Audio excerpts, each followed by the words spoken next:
Do you like winning in Yu-Gi-Oh! In absurd ways? Perhaps you like damaging your opponent's life points more than the usual. What if you just appreciate pandas? Well, this is the deck for you. Panda Burn specializes in inflicting life point damage with a variety of trap cards and other effects. One of the key highlights about this deck is that it uses Panda and a set of other monsters to help deal more damage, whether it be piercing or other effects that look at different resources to inflict life point damage as well. This deck also uses cards to be able to stall, such as Level Limit Area B, Gravity Bind, Swords of Revealing Light, and so that way you can flood your opponent's monster zones with Ojamas and really maximize on cards such as like Secret Barrel and Just Desserts. Final Saga has other products that I put their link in the description below if you want to check them out. And feel free to use the code commanderjaime for an additional discount and any ongoing sales combined as well. Starting off with 3 Giant Rat, this is basically our recruiter card. A lot of the support that we use is Earth-based, so Giant Rat really helps with that synergy on quickly finding our pieces. Also keep in mind, since Noble Mana Crossout is a thing, you may want to set this as the second set, or you can put it in face-up attack, just similarly what we do with Saga, to avoid Noble Mana Crossout if you really need to have this go off. Going into more of the targets for Giant Rat,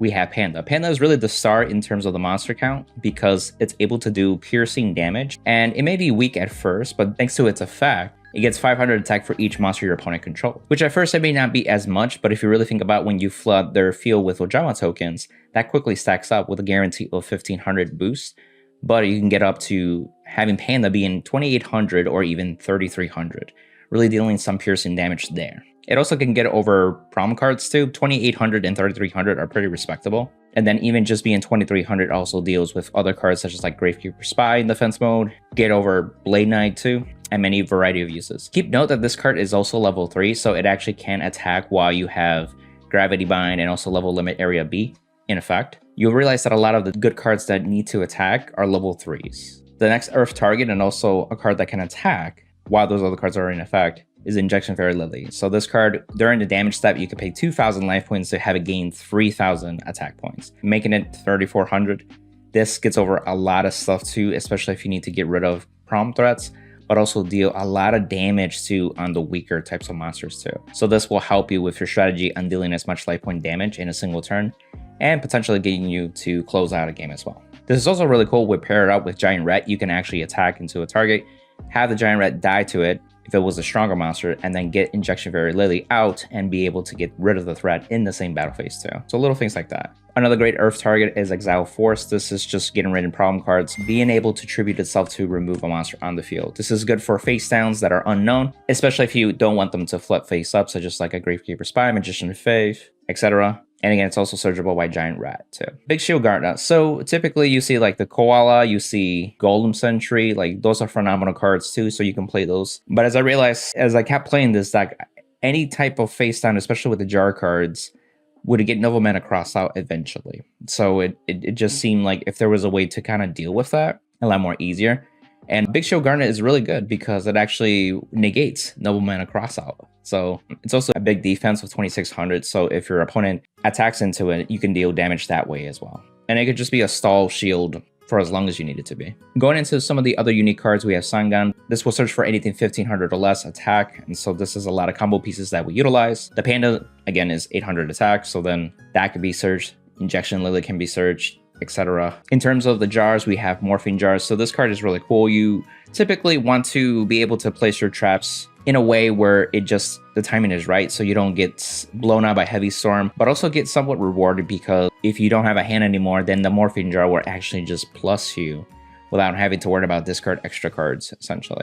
This can also mess with your opponent too, especially if they're also trying to lessen the hand count size because of Koala, for example, if they think you play it, but then you can reset their hand back to a 5 anyway and be able to do more damage with Secret Barrel and other cards that count the hand as well. Cyber Jar is a fun card because this proactively destroys everything on the field that is a monster when it's flip face up. So the reason you want to do that is because your Ojama tokens, when they're destroyed, they inflict 300 life points to your opponent essentially. So you force that out, but also you're able to reveal 5 cards and you special summon monsters that are level 4 or less. And for the remainder of the cards, you just add them to your hand. So in a way, you kind of guarantee both players get 5 cards out of it, but you're forcing the explosion of the monsters. This also can get rid of problem cards on the field if you needed to, but it also helps you dig deeper for your other cards, such as getting into like Just Desserts and Secret Barrel and more shenanigans that you want to follow up with. The last monster that we play is one Breaker. So Breaker is just very versatile. You want to be able to pop something kind of on demand, and also this can be your 1600 or 1900 attacker too. It is level 4, so it is susceptible to Gravity Bind and also level limit area B. There are rare occasions where you use his ability to pop your own stuff just to turn that off and be able to do like a finishing blow. Same thing with chain energies if you want to get rid of a chain energy, so that way you can set more cards and be able to deal the finishing blow. That can also help with that too.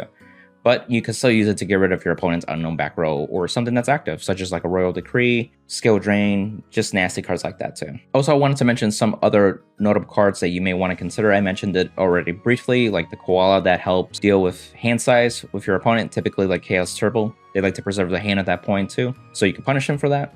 You could also have Protector of the Sanctuary and tie it with like a Morphine Jar. I would recommend that card if you're playing 3 copies of level limit area B, because that way you can just normal summon it and then it'll force it into defense mode, and it actually has a nice defense, but also the effect becomes immediately continuous. So that way your opponent can't draw cards, especially if you do a Morphine Jar and you force them to go to 0 cards. That can be a nasty way to just get rid of the resources completely. You could also use Golem Sentry if you want to basically keep bouncing your opponent's cards back to hand, and again it forces that, where it's not necessarily getting rid of that count into the graveyard, it actually keeps it in the hand or field, because Secret Barrel will check for field and hand, so it works out with Secret Barrel being in mind. So for the spells, go-to spells, I'll go quickly, like Pot of Greed, you draw 2 of course. Then you have Graceful Charity, you want to draw 3 and discard 2. These cards are really mainly there to get to your pieces. We don't play the Lincoln Duel because it actually gets rid of 2 cards from our opponent's hand, which goes against with our Secret Barrel. We have Premature Barrier, so this helps revive cards that we need to get back. Panda's a good target, Injection Fairy Lily, etc. Like those are phenomenal pieces. Snatch Steal, this helps get rid of problems such as like BLS and so on. So this will help a lot in those situations too. Heavy Storm, because you still want to blow up your opponent's back row if needed to. What's interesting about this deck is that it also plays 3 copies of Giant Trunade. So with the cards that you play, they tend to stay on the field, such as like Area B, Gravity Bind too, so you can reuse them. You could also bounce back Pain Energies that way to turn them off. So Giant Trunade is actually really good, just not only to remove your opponent's cards for at least a turn that you're playing it, but also get back your cards and then kind of reset them back if need to as well. Speaking of Chain Energy, so this card can go as many copies as you want or even 0. I see, like, depending on the player, it's really preference at this point. If you do go down to 2 copies or 1 copy of Chain Energy, then you're not going to see it as often, so that's why I bumped it up to 3. What I like to do is simplify game state where not much is happening, and then you can set all the cards onto the field, then activate the Chain Energy, and if you have a second one, you can activate it, so that way both players have to pay 1,000 life points each time they play a card, essentially.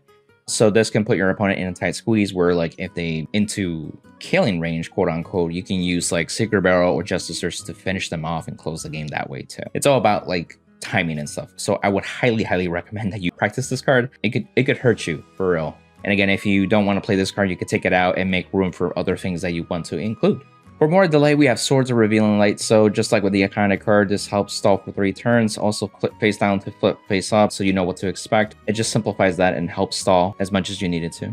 Level Limit Area B. So this card is one of my favorite cards. I've considered also playing this at 3 too. It just really depends on the build that you want to go. Since I'm playing triple Chain Energy and a few other cards, there's only so much room, and I went with the 2. That way it forces everything to defense mode that's level 4 or higher. And this is phenomenal for Panda because you do piercing damage, and also you just get a bunch of over stuff, because sometimes in gold format there's cards that may have high attack but also very weak defense, and you can just get over it with simple attack. This is also a good card that if you want to maximize on Protector of the Sanctuary, I would play 3. To go along with Area B, we have 2 copies of Gravity Bind. This prevents level 4 or higher monsters just not being able to attack at all.